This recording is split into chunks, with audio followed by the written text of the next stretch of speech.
Yo tout le monde, c'est Aniki. Aujourd'hui, on se retrouve pour déballer du Lost Abyss, la toute dernière extension. On y va.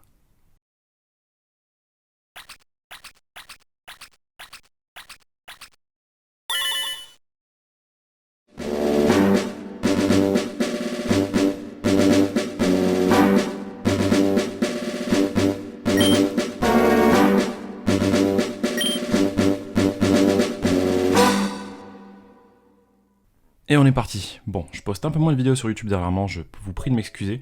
J'ai malheureusement beaucoup moins de temps et comme je commence un peu à streamer à droite et à gauche sur Twitch, c'est le même nom que la chaîne, Aniki Cards. Si ça vous tente, n'hésitez pas à venir y faire un tour, je vais faire un peu beaucoup de choses là-dessus, je pense. Des ouvertures live, à côté de ça, peut-être un petit peu également de rangement de cartes un peu chill pour discuter avec vous. Ou encore, tout simplement peut-être rattraper mon retard sur certains jeux de la licence que je n'ai pas encore fait. D'ailleurs au programme je pense qu'on aura Pokémon Noir et Blanc du coup qu'il faut que je fasse, que je n'ai jamais fait et dont on me vante les mérites en fait constamment. Donc on va se lancer là-dessus, ça va être sympathique d'ici peu je pense. Donc n'oubliez pas, Aniki Cards, c'est comme le nom de la chaîne, mais sur Twitch. Et aujourd'hui on se retrouve avec le nouveau set, donc du coup Lost Abyss. Mais avant d'en parler, je vais juste le faire disparaître de l'écran un instant pour montrer ce tout nouveau playmat, qui nous vient tout droit du Pokémon Center. C'est le playmat à thème qui s'appelle Pokémon Yoruto. En fait, Yoruto, c'était une petite collection avec des Pokémon représentés de façon mignonne.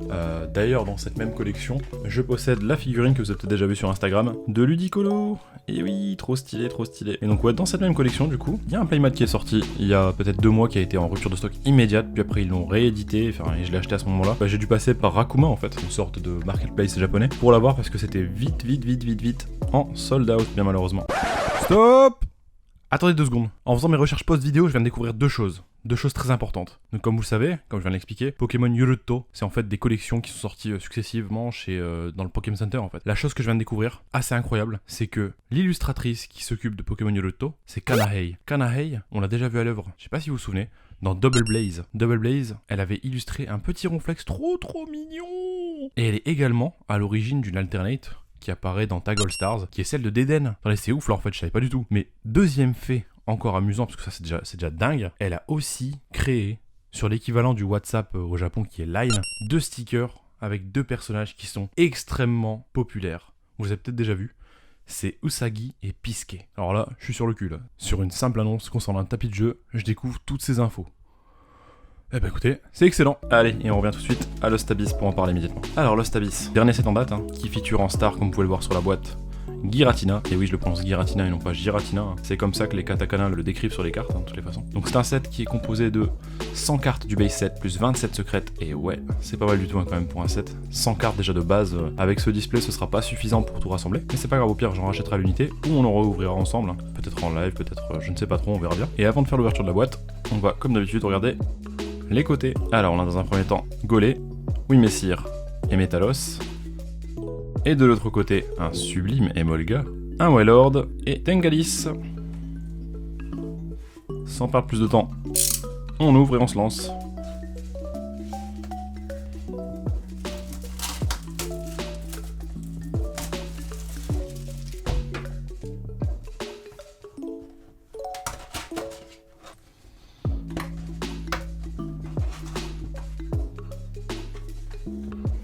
Allez, on regarde vite fait le visuel d'un booster, du coup, forcément c'est la même chose que sur la boîte comme toujours, en japonais pas d'art set, ce qui est bien malheureux ma foi, et c'est là-dessus que les cartes françaises leur sont supérieures. Après, il n'y a pas beaucoup d'aspects sur lesquels les cartes françaises sont supérieures selon moi, mais c'en est bien un en tout cas. On est donc sur la série S11, et on arrive bientôt à la fin d'épée et bouclier, ça y est, la fin d'une ère. On va arriver sur Écarlate et Violet, ce qui promet aussi ma foi. Alors on va parler très brièvement des chase cards, je vais en énoncer 4 uniquement, je vais pas aller beaucoup plus loin que ça parce que je vais pas trop m'étaler, mais il y en a une en particulier, et c'est une alternate art de notre bon Giratina ici, qui a été faite par Shinji Kanda. Donc Shinji Kanda, un nouvel illustrateur avec un style assez proche de celui de Tomokazu Komiya, un style vachement, comment expliquer ça, vraiment enfantin en fait, avec des couleurs qui ont l'air d'être sorties d'une craie grasse, ce qui est plutôt stylé je trouve, ma foi, ça rend très bien. Et là il est très psychédélique ce Giratina, donc ça va être plutôt stylé. En dehors de ça, il y a 3 autres Pokémon qui bénéficient d'un bon traitement de faveur pour avoir une petite alternate. On a le Motisma, qui a été fait par Yu Nishida je crois. On a un Berserkat, là je ne sais plus qui s'en est chargé, peut-être Ghidorah, peut-être quelqu'un d'autre, ou Go-san, j'ai un doute. Et enfin, on a le Ptera avec Nurikabe qu'on a vu il y a très peu de temps, quelque part dans cette année, qui s'occupait d'un Karchakrog je crois, assez violemment bien dessiné, peut-être dans Starbirth ou dans une autre extension, en tout cas c'était plutôt stylé. Donc bon, au niveau des Full Art Dressers, je m'y intéresse pas plus que ça, les personnages ne me tentent pas, donc on va pas trop en parler. Et on va immédiatement embrayer sur l'ouverture, on prend le paquet de droite, on fait disparaître ça. Et on y va pour le premier booster.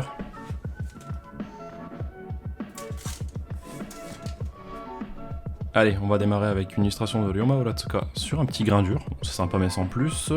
Puis un petit lockpin, je sais pas comment on le prononce en vrai, par Ryuta Fusei, sympathique également. Puis, Miki Tanaka, avec son style un peu bouquin d'illustration vraiment pour les jeunes enfants, avec ici un petit Loupio bien sympathique. Puis pour commencer, ouf bon, bah on démarre assez bien et très rapidement, j'ai l'impression. On a le Giratina V-Star par Goban Graphics. Ça c'est déjà un très bon pool, hein. Franchement je suis très content de l'avoir.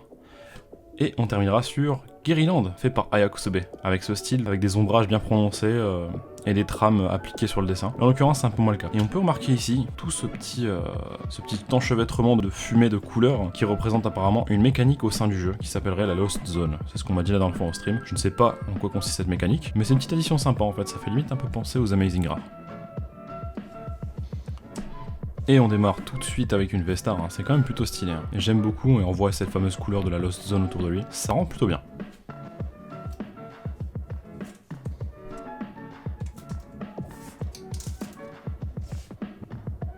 Allez, on enchaîne avec un petit Grenipio fait par Yuka Mori, hein, celle qui sculpte des petites figurines en argile et les met dans un environnement réel pour les prendre en photo. Et là, ça rend très bien pour ce Grenipio. J'aime beaucoup.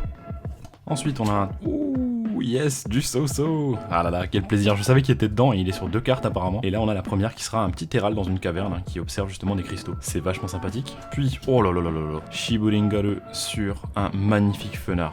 Waouh. Alors là, il transpire la classe. Je suis fan. Shiburingaru qui nous avait déjà donné normalement, si vous vous souvenez bien, dans VMAX Climax, on avait sa CHR. C'était Janine et Migalos. Ma foi, une CHR plutôt sympathique, même si c'était pas ma préférée du tout. Mais en tout cas, ce fenard est juste sublime, à tomber. Ensuite, on aura un aéromite par Kagemaru Himeno. Puis, on terminera sur Mirage Gate. Donc, le Mirage Gate, le portail du mirage, je sais pas trop ce que c'est, mais apparemment, c'est lié à la mécanique de jeu, semble-t-il.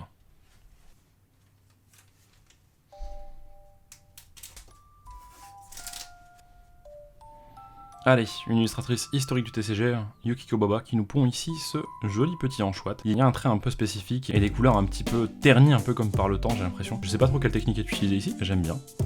C'est suivi d'un petit Fampi par Naoyo Kimura. Naoyo Kimura qui lui dessine à l'aquarelle et ça rend plutôt bien. J'aime beaucoup. Ensuite, on aura un petit Tarambule par Dom. Dom qui nous a donné un magnifique Voltali en CHR sur VMAX et IMAX. Plutôt sympa, hein, accompagné de Blue. Puis, hop, une holographique avec Crocorible. Encore une fois par Shiburingaru qu'on a vu tout à l'heure, hein, sur le fenard. Et là, donc un petit Crocorible avec un bon gros coup de mâchoire vers l'avant. Une attaque morsure ou mâchouille peut-être. Et on terminera sur... Niso Taniso, la CSR de Astronel Elector, qu'on avait adoré dans VMAX Climax hein, notamment. Je prends beaucoup VMAX Climax comme point d'ancrage, mais c'est tellement une vitrine à illustrateur que c'est très bien pour en parler, et ça parle souvent aux gens, j'ai l'impression. Et là ici un petit frison avec une mécanique Lost Zone plutôt sympatoche. Des couleurs bien gérées, hein, je trouvais bien, on va dire, entremêlées les unes aux autres, ça rend très bien. Allez, le S-Croco sous sleeve.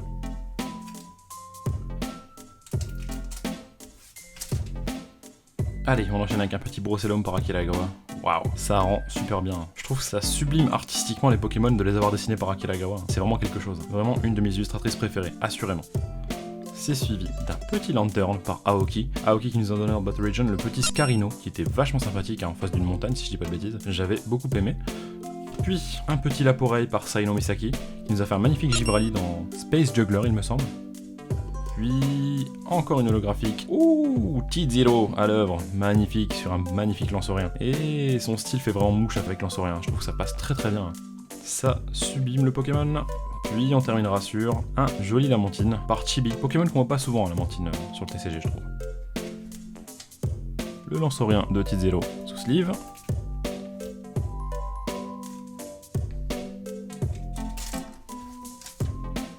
Ensuite, Scav, anciennement connu sous le nom Tetsuya Koizumi, ici qui nous a fait un Opermine, et le style de Scav, hein, ça passe toujours très bien même si là, Opermine c'est pas trop le meilleur Pokémon pour dévoiler son plein potentiel. C'est suivi. Oh, encore du Scav avec cette fois-ci l'Imagma, et là je trouve que ça passe tout de suite beaucoup mieux. Hein. C'est bien stylé, il a un trait vraiment bien spécifique avec des contours bien marqués, ça me plaît énormément quoi. Puis on a un petit Mascaïman par Zero Sanichi-san. Ensuite on aura une Toolbox, du coup une sorte de caisse à outils. Et enfin on terminera sur, bah tiens, on a eu Mascaïman tout à l'heure, on a ici S-Croco par Pani Kobayashi, plutôt sympathique.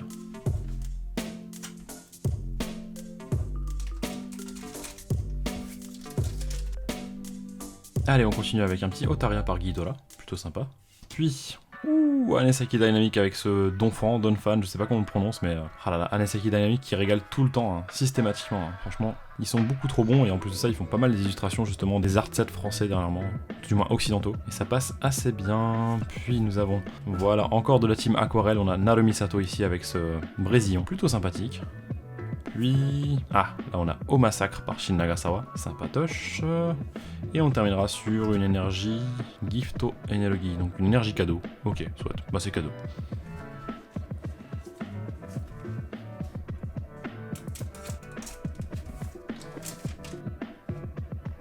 Oh, Sayatsurota, ça fait longtemps que j'ai pas vu ces illustrations. Sayatsurota, hein, qui a ce petit trait vraiment très caractéristique et une identité graphique assez forte, hein, on la reconnaît assez bien, avec ces Pokémon notamment qui ont un liseré blanc autour d'eux, ça les fait bien ressortir. Et là on a un petit trompignon, sympa, sans plus. Puis par Soichiro Gunjima, un petit soporifique qui est en train de pioncer de toutes ses forces et qui a l'air d'aspirer les rêves des gens aux alentours, hein, vous voyez, au niveau des fenêtres, tout ça, ça a l'air d'arriver vers lui, sous forme de bulle, plutôt sympa, original comme représentation, sympatoche. Puis, on a un petit écaillon par Taira Akitsu, un Décéliande par Yuyaoka, dans une pose dynamique, hein, il a l'air d'être déchaîné, on sait pas trop ce qu'il fait, est-ce qu'il se déplace dans une direction. En tout cas, ça rend plutôt bien. Et on termine ici sur Dolman par Yogonosuke. Yogonosuke j'adore, Dolman j'aime beaucoup moins. Et ici, apparemment, il est dans cette mécanique de Lost Zone, hein, semble-t-il. Le Décéliande sous sleeve, on va mettre les holographies ensemble.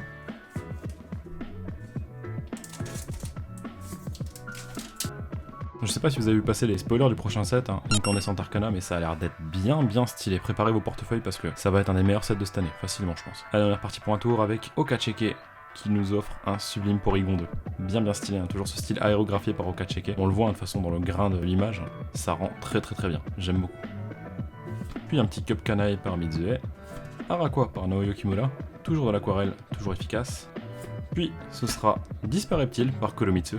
Kolomitsu, hein, un style vraiment bardé de couleurs, hein, avec un Deden, dont on se souvient bien dans VMAX Climax hein, notamment. Et Kolomitsu qui a commencé dans VMAX Climax, je crois, avec un style vraiment très coloré, très pétant. Hein. C'est plaisant, clairement.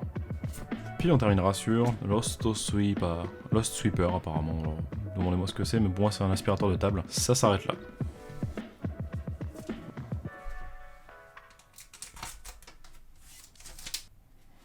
Allez, encore dans la team aquarelle, cette fois-ci on a le dernier du triptyque, hein, Sekio, avec un petit Bakabou, sans plus quoi. Mais il paraît que c'est un Pokémon très dangereux Bakabou, il faut pas toucher la pelle sur sa tête parce que sinon il s'énerve et je crois qu'il devient violent, enfin bref. Encore une belle description du Pokédex. C'est suivi d'un Noacier vachement dynamique par, bah justement, Anesaki Dynamic, en train de balancer des, j'imagine que ça doit être des balles graines, très stylé.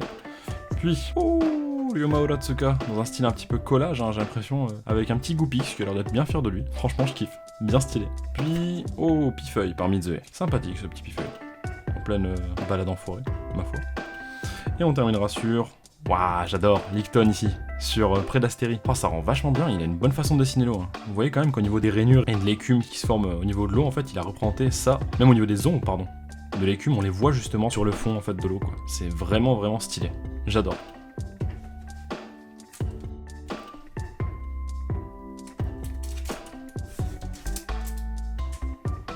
Écoutez, pour le moment c'est plutôt calme, j'ai l'impression que ça ne sort pas trop vite, donc c'est pas plus mal. Allez, un petit Fermite par Yuyaoka, sympatoche, en train de creuser des cavernes semble-t-il. Puis, un Porygon, cette fois-ci par Kolomitsu, bah ça se prête bien au truc. Et normalement ça doit se prononcer Polygon si je dis pas de conneries, parce que c'est Polygone tout simplement en japonais. En tout cas, ça rend bien. Puis, on sera sur un Polychombre. Oh là là là, Koki Saito qui a fait un travail exceptionnel hein, pour représenter l'aspect spectral justement du Pokémon. C'est très stylé. Puis, on arrive sur une holographique avec... Ah, Jiro Sasumo, ça fait longtemps qu'on l'a pas vu, Jiro Sasumo. Gagnant du deuxième concours d'illustration, hein, qui était celui de 2020, je crois. Très stylé. Hein. Et ici, on a un petit Blizzval, du coup la monture de Sylveroy.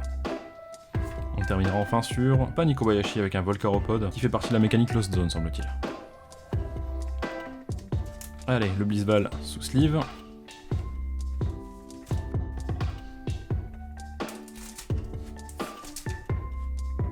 Oh yes. Une de mes chase cards assurément. Magnifique, le petit Emolga par Soso, avec un petit ruban bel en fond et qui semble être dans une sorte de parc. Alors je reconnais pas le parc en question, mais en tout cas, c'est magnifique. J'adore. Magnifique Emolga, merci Soso. Puis on a un petit Hippotrampe par Tika Matsuno, très mignon cet Hippotrampe. Puis un petit Sucroquin en fil tressé par Asako Ito. Puis, allez, peut-être une V cette fois-ci. Let's go. Oh, bah Giratina. Giratina en V. Bah c'est bien, ça c'est fantastique. Du coup, j'aurai la V et la V-Star, peut-être les meilleurs quelque part de ce set, avec la Star. Et enfin, Ojo Osama, on appelle également Demoiselle, Damoiselle, Lady, par Sai no Misaki. Allez, ce Giratina V sous sleeve, on va le mettre directement ici.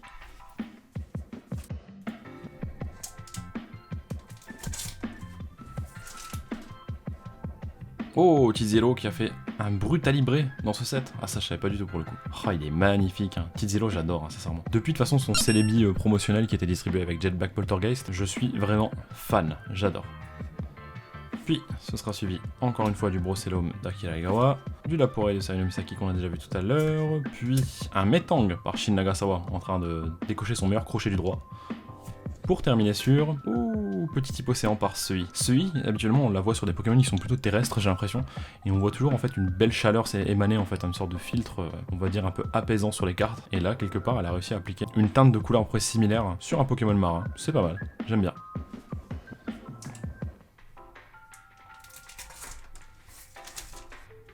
Allez, encore le magnifique Fenard de Shiburingare, suivi du petit Grenipleu de Yokamori, du Anchoite de Yukiko Baba.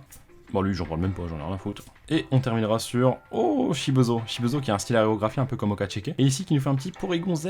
Oh là là là là. Bien stylé hein. Et ces Pokémon ils ont toujours une petite tête de fripon, de petit malin là. Et là ça fonctionne bien aussi sur ce Porygon. J'adore.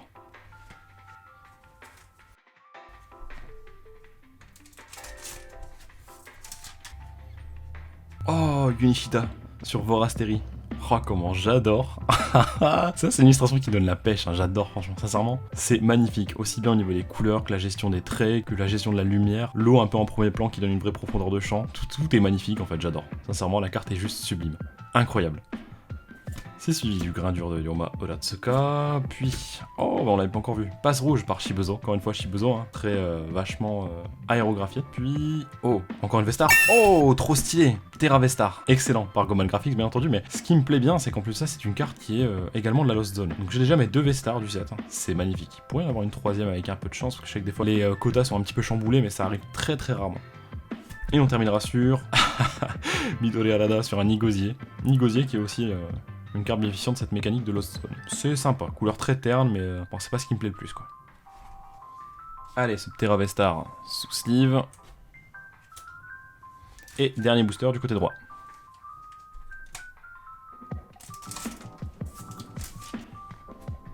Oh, Komiya, on l'avait pas encore vu. Et ici, il nous a fait un petit Fantirme qui a l'air un petit peu déprimé, à ma foi. Et c'est marrant, petit contraste déprimé comme ça, avec le style enfantin, c'est un peu spécial. Hein. En tout cas, j'aime bien. C'est suivi d'un petit écaillon par Taira Kitsu, un Mimitos par Sekio. Oh, Mimitos sous la pluie comme ça dans un tronc d'arbre. Ma foi, j'aime bien, c'est stylé. Puis, oh là, secrète. Bon, ça sent la full art ça. Bon, je suis pas fan. Allez, on y va les amis, let's go. Oh, yes. Oh, quel kiff. Oh là là là, je suis trop content. En plus, j'ai pu le voir, hein, comme vous pouvez le remarquer. J'ai un peu crié hier, j'étais avec des amis, c'était sympathique, mais... Oh là là là, quel panard. Terra Alternate Art par Nurikabe. Oh là là, c'est littéralement Jurassic Park le bazar. C'est sublimissime. Il y avait d'ailleurs quelqu'un qui s'était amusé à photoshopper Goku sur le dos de Terra, hein, dans un délire justement Dragon Ballesque. En tout cas, je suis super content. Vous pouvez voir, cette illustration, elle est juste sublime. Nurikabe, hein, qui fait une entrée en TCG depuis peu de temps, mais qui déjà nous signe vraiment une masterclass avec cette sublime Alternate Art. Franchement, on voit des Bastiodons en fond, on voit des Cranidos, on voit des Aeropteryx, on voit un Megapagos, on voit des Ammonita, enfin Tropius aussi, Dinoclier, enfin c'est une dinguerie quoi en fait, il y a tellement de détails sur cette carte, et le Ptera qui surplombe tout ça, enfin le fond qui est vraiment géré à la perfection au niveau des détails de la forêt et du background de manière générale, de la montagne, tout ça, de la fumée, enfin voilà quoi, c'est une pure masterpiece, une œuvre d'art. Merci beaucoup Nurikabe pour les travaux, je suis trop heureux. Et on termine sur Flambuzard par Keiichiro Ito. Ah, ça fait un bail que j'avais pas eu de chance comme ça. Ça fait plaisir de retomber sur une bonne carte. Je suis super content. Allez, tous les boosters du côté gauche cette fois-ci. Et on embraye.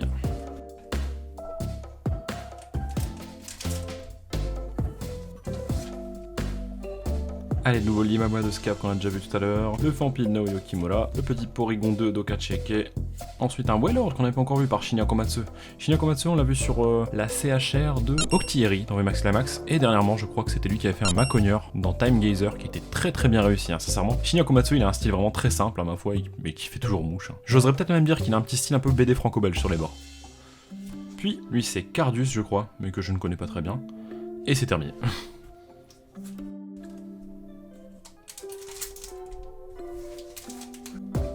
Oh, Sayatsolota une deuxième fois dans ce set avec Tourne-Grain cette fois-ci. Plutôt stylé, le Lupio de Miki Tanaka, très enfantin, le petit Brésilien de Naru Misato, l'aquarelle, puis une holographique, ouh, oh quel plaisir, Hipporoi par Akira Egawa. En fait, chaque fois qu'il dessine Akira Egawa, ce qu'elle explique en interview, c'est qu'elle aime bien imaginer la texture qu'aurait la peau d'un Pokémon et essayer de la reproduire du mieux possible en partant de ça. Et je trouve que c'est une bonne façon de penser et de dessiner quoi. Ça rend super bien. Et on termine sur Golé par Gosan. Allez, c'est Hipporoi sous sleeve.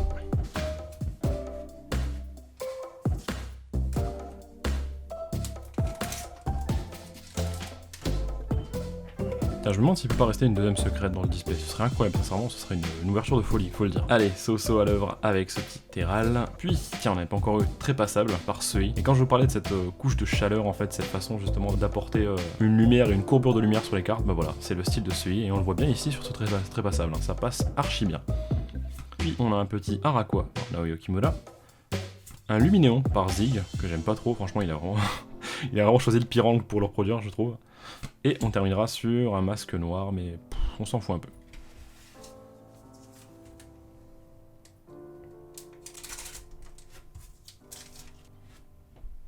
Oh là, quel pied d'avoir une alternate, je suis heureux. Allez, Noacier par Aneseki Dynamic, l'Opermine de Scav, le Tarambule de Dom, puis, oh, un Branette par Kagemaro Himeno. Ah, c'est pas mon illustration préférée de Branette, hein. Franchement je trouve qu'il y en a des bien meilleurs. Et c'est encore une carte, Lost Zone, puis, oh, Zig de nouveau, avec cette fois-ci un Eliatron.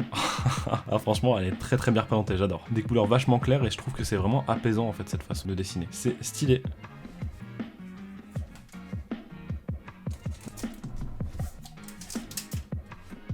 Allez, on va accélérer un peu parce que je pense qu'on avait une bonne partie du base set. Allez, le Goopix. Ici, l'Empérois par Euta, sympathique mais sans plus. Un petit Hippotran par Tikamatsuno. Puis une holographique avec un Métalos totalement déchaîné par Ryuta Fusei, en train de se déplacer tout simplement, mais il détruit tout sur son passage. C'est stylé. Et on terminera sur... Oh non, ça je suis obligé de m'arrêter dessus. Un magnifique Mimiki par Licton. Regardez-moi ce niveau de détail en fait, ce niveau justement de gestion de la lumière qui est vraiment exceptionnel et des ombrages. C'est juste incroyable. Vous voyez tout filtre en fait par le biais d'un buisson sur la tête du Mimiki. Et on voit une petite canette avec un petit niveau de détail, un petit Pikachu sur cette canette, c'est juste incroyable. J'adore, il est trop bien réussi. Merci Licton pour les travaux. Allez, le Métalos sous sleeve.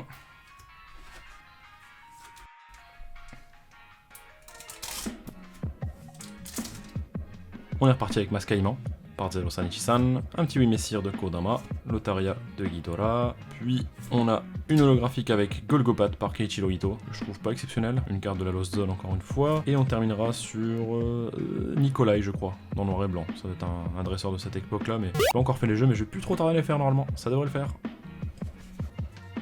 Le Golgopat sous sleeve.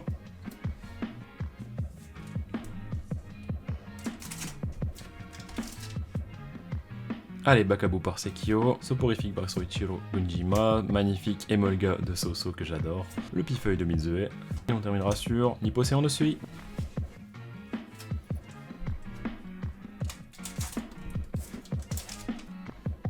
Allez, Porygon sur Kolomitsu, le Donphan d'Aneseki Dynamic, le Polichombe de Koki Saito très bien géré niveau spectral, puis Roucoups par Saki Hayashiro, ça va, sympa mais sans plus. Et on terminera sur le Mirage Gate. Le Roucoups sous sleeve.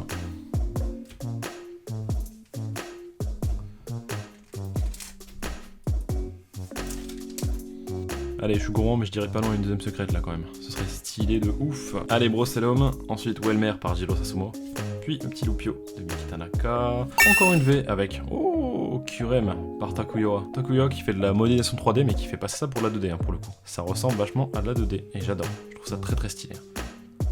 Et on terminera sur le Dispareptile de Kuromitsu, tout en couleur. Ce Kurem V sous sleeve.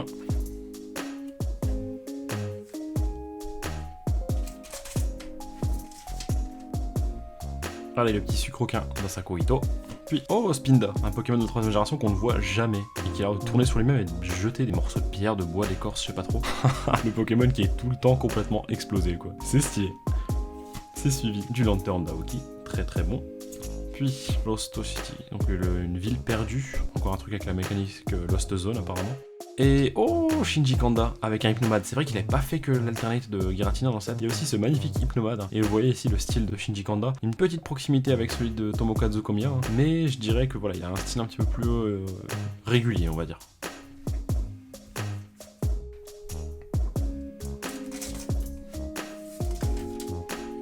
Allez, tourne-grain par Seatsuleta, l'Imagma de Scav, l'Anchois de Kikobaba, puis le Volcaropod, on a eu justement l'Imagma tout à l'heure et cette fois-ci c'est par Panikobayashi, carte de la Lost Zone également, et enfin Aéromite par Kagomalo Himeno.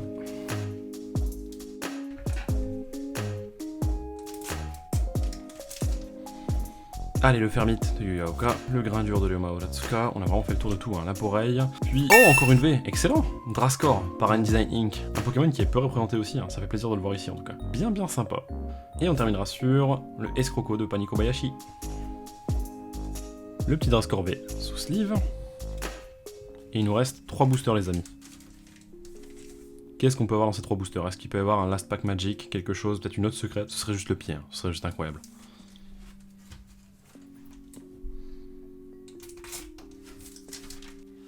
Allez, le Trompinon de Seatsuleta, les Caillons de Taira Kitsu, le Lockpin, vous appelez ça comme vous voulez, puis une autre holographique de Shibuzo avec ce Tenefix qui mange des cristaux. Oh là là, trop stylé. Ça applique vachement bien le style aérographié de Shibuzo sur Tenefix. J'aime beaucoup. Et on terminera sur Chimera, je crois qu'elle s'appelle. Mais bon, c'est quelqu'un de diamant et perle et aussi de noir et blanc 2, mais ça me parle pas tant que ça. Le Tenefix sous sleeve.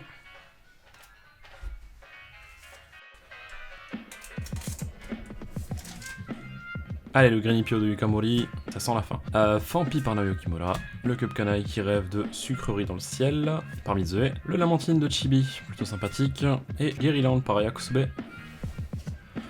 Dernier booster. Ah bah on commence par du Soso sur le dernier booster déjà, c'est excellent. Le petit Terral, suivi du passe rouge de Shibuzo, Opermine de Scav, allez, peut-il y avoir quelque chose, ce sera non, ce sera plus ça un Dolman quoi. La poisse, summum de la poisse, et on terminera sur un petit prison par Nisso Tanisso. Bah écoutez, en tout cas, c'était bien sympa. On passe au récap. Allez, on y va pour le récap. Tenefix, donc du coup par Shibuzo, bien stylé. Golgopad par Keiichiro Ito, mais ça m'intéresse déjà beaucoup moins. Un magnifique Metalos par Ryuta Fuse, qui s'est bien débrouillé pour le rendre très agressif. Hipporoi, magnifié ici par Akira Egawa. Un Blizzval par Jiro Sasumo, le gagnant du deuxième concours d'illustration Pokémon. Puis un Decidueye par Yuyaoka, bien sympathique mais agressif également. Un Lanceurien par Tizero. Un Escroco par Shibulingaru. Et nous avons fait le tour des holographiques. On arrive ensuite sur un Drascore V, plutôt sympathique par N-Design Inc. La 3D, mais voilà, c'est sympa. Puis un magnifique Kyurem fait par Takuyoa qui s'arrange toujours pour rendre ses modélisations aussi proches que possible de la 2D, hein, je trouve. Puis un Rukos par Saki Hayashiro, sympathique sans plus. Et enfin, Giratina, la star du set, hein, par Goman Graphics. Ensuite on arrive sur les V-Star du coup, Giratina de nouveau, par Goman Graphics également, qui rend plutôt bien. De toute façon le design global des cartes V-Star avec le blanc, l'argenté et tout ça, c'est un kiff. Ensuite on a eu la créature préhistorique préférée des joueurs de Pokémon, Terra, et en secrète, là ça c'est magnifique, Nurikabe qui nous sert une alternate art de toute beauté, qui nous fait revenir au Jurassique littéralement, on peut le dire, mais en tout cas c'est une magnifique carte, je suis très heureux d'être tombé dessus. Et nous voilà à la fin de cette vidéo, j'espère qu'elle vous aura plu, moi en tout cas, quel plaisir. Quelle ouverture, c'était incroyable franchement, c'était un pied pas possible. Très content de cette extension. Je serais bien tenté d'en rouvrir mais je vais peut-être attendre un petit peu avant de me décider, j'ai encore plein de choses qui arrivent et que je voudrais vous partager. Mais en tout cas, si vous avez aimé, n'hésitez pas à laisser un petit like, un commentaire, ça fait toujours plaisir et je réponds à tout le monde. À vous abonner si c'est pas encore fait, comme vous le voyez là, on ouvre pas mal de choses. Bon, je laisse un petit peu de délai sur YouTube dernièrement parce que je suis un peu plus présent sur Twitch. D'ailleurs, n'hésitez pas à vous abonner, c'est Aniki Cards, comme le nom de la chaîne. Mais ouais, il y a encore des choses à venir, croyez-moi, il y a beaucoup de displays que je dois encore ouvrir, dont une boîte limitée du Pokémon Center pour Matchless Fighter. Et ça, je vous la partagerai en premier lieu sur YouTube. Sinon, au niveau de mes réseaux, je suis assez présent sur Instagram dernièrement, où je poste plus de stories que d'images photos, mais je suis en vacances, donc je vais pouvoir vous proposer normalement un petit peu plus de choses dans les temps qui viennent, je l'espère. En tout cas, c'est comme la chaîne Aniki Cards aussi. Et en attendant la prochaine vidéo, je vous dis ciao.